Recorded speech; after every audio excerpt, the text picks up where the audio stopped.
ಜೈ ಕನ್ನಡಾಂಬೆ. Raghu's V ಬ್ಲಾಗಿಂದ Raghu ಮಾತಾಡ್ತಾ ಇದ್ದೀನಿ. ಮತ್ತೊಮ್ಮೆ ಸಿಗಬೇಡ ಅನ್ನೋ ಒಂದು ಶಾರ್ಟ್ ಮೂವಿ ನೋಡಿದೆ ನಾನು.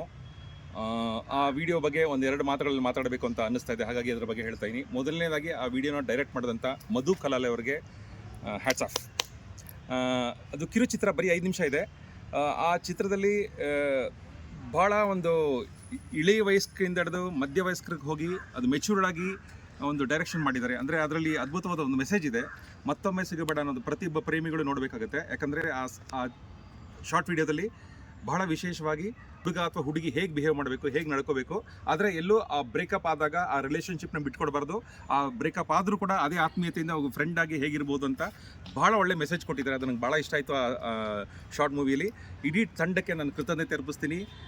ಹೀರೋ ಹೀರೋಯಿನ್ ತುಂಬ ಚೆನ್ನಾಗಿ ನ್ಯಾಚುರಲಾಗಿ ಮಾಡಿದ್ದಾರೆ.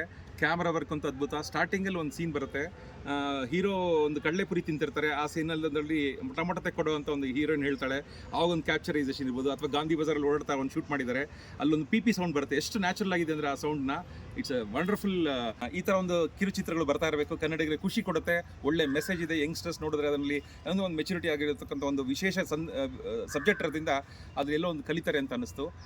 ಮತ್ತೊಮ್ಮೆ ಸಿಗಬೇಡ ಅಂತ ಕಡೆಗೆ ಹೀರೋ ಹೇಳ್ತಾನೆ. ಅದಕ್ಕೆ ಮುಂಚೆ ಒಂದು ಡೈಲಾಗ್ ಇದೆ, ಅದನ್ನು ನಾನು ಹೇಳೋದಿಲ್ಲ. ಅದನ್ನು ನೀವು ಶಾರ್ಟ್ ಫಿಲ್ಮ್ ನೋಡಿ ಎನ್ಕರೇಜ್ ಮಾಡಿ. ಜೈ ಭುವನೇಶ್ವರಿ, ಸಿರಿಗನ್ನಡಂಗೆ, ಸಿರಿಗನ್ನಡಂ ಬಾಳ್ಗೆ.